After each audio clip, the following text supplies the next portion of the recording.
जी हां दोस्तों, बड़ी खबर निकलकर सामने आ रही है। सीरिया में असद सरकार के खिलाफ विपक्षी गुटों को बड़ी कामयाबी। दूसरे सबसे बड़े शहर अलेप्पो पर फुल कंट्रोल हासिल।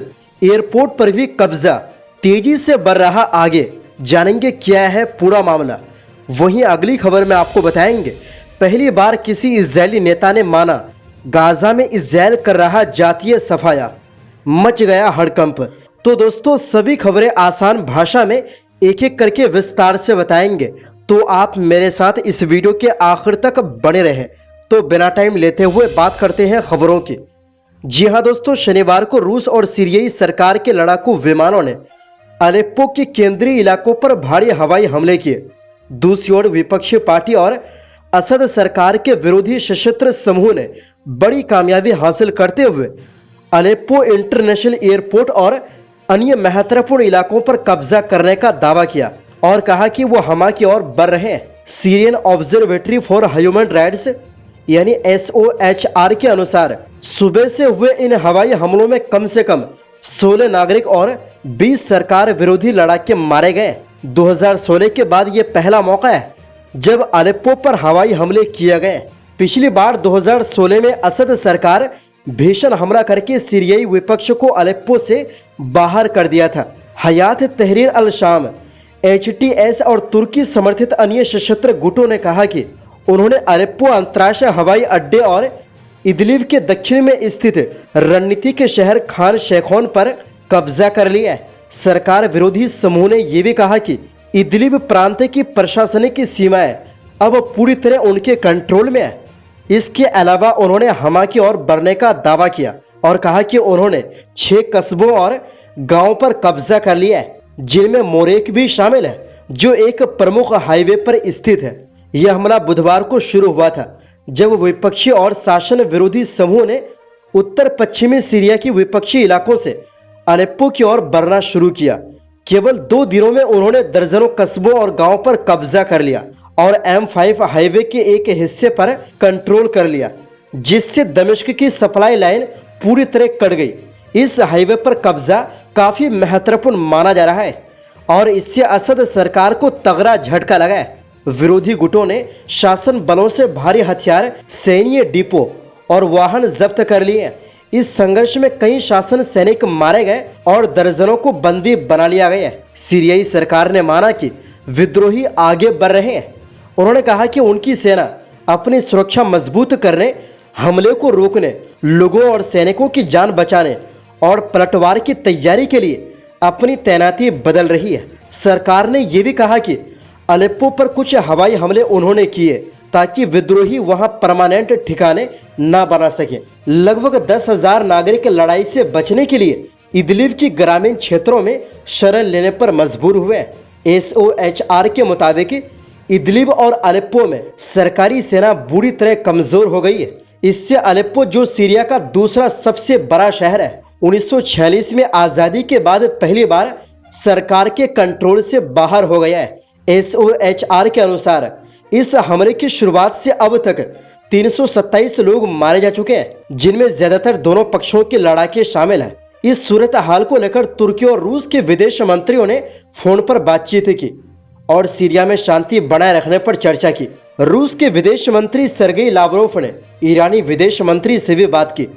रूसी विदेश मंत्रालय ने कहा कि दोनों पक्षों ने सीरिया में बढ़ते तनाव पर चिंता जताई। दरअसल 2019 में तुर्की और रूस के बीच हुए डी-एस्केलेशन समझौते के बाद सीरिया में स्थिरता आई थी।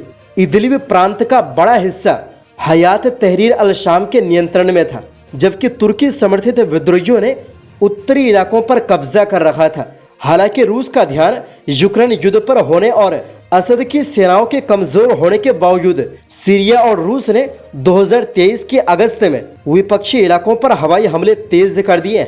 इस दौरान असद सरकार ने इस स्थिरता का फायदा उठाते हुए क्षेत्रीय देशों से रिश्ते बेहतर किए और अरब लीग में फिर से शामिल हो गई। दरअसल अलेप्पो, जो 2011 में विद्रोहियों का गढ़ बन गया था, 2016 में असद सरकार ने वापस ले लिया था। यह असद सरकार के लिए एक बड़ी जीत थी, लेकिन अब विद्रोहियों की वापसी और सरकारी बलों के कमजोर होने से स्थिति पूरी तरह बदल गई है। अलेप्पो में विपक्षी गुटों की ये बढ़त न केवल सीरिया बल्कि पूरे क्षेत्र के लिए गंभीर प्रभाव डाल सकती है।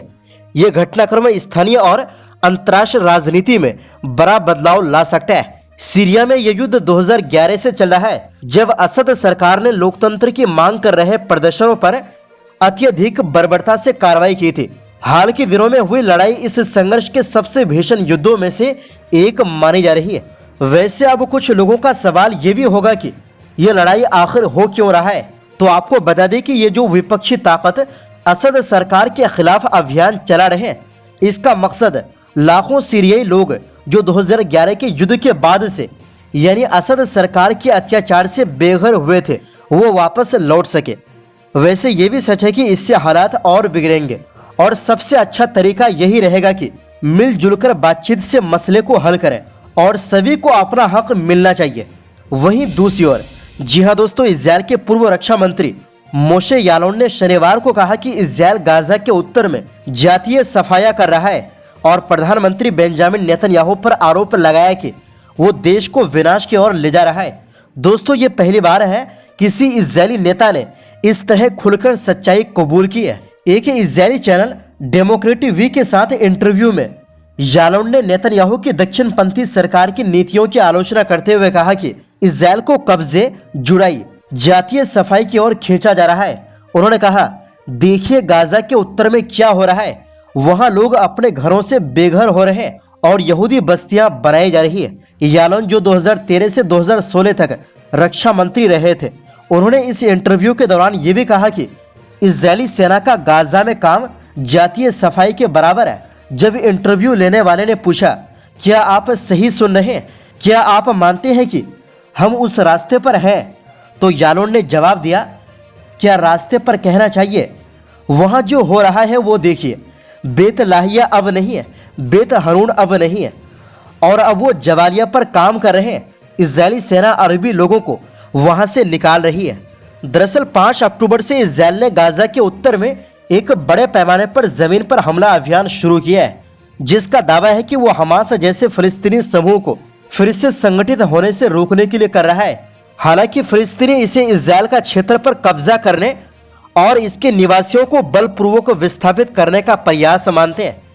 इजरायल ने अक्टूबर 2023 में हमास के सीमा पार हमले के बाद गाजा पर एक नरसंहार युद्ध शुरू किया था, जिसमें 44,300 से अधिक लोग मारे गए, जिनमें ज्यादातर महिलाएं और बच्चे थे और 1,05,000 से अधिक लोग घायल हुए। तो दोस्तों, फिलहाल के लिए इस रिपोर्ट में बस इतना ही। इस पर आपकी क्या राय है कमेंट बॉक्स में दें और वीडियो पसंद आने पर लाइक शेयर जरूर करें। फिलहाल के लिए इस रिपोर्ट में बस इतना ही।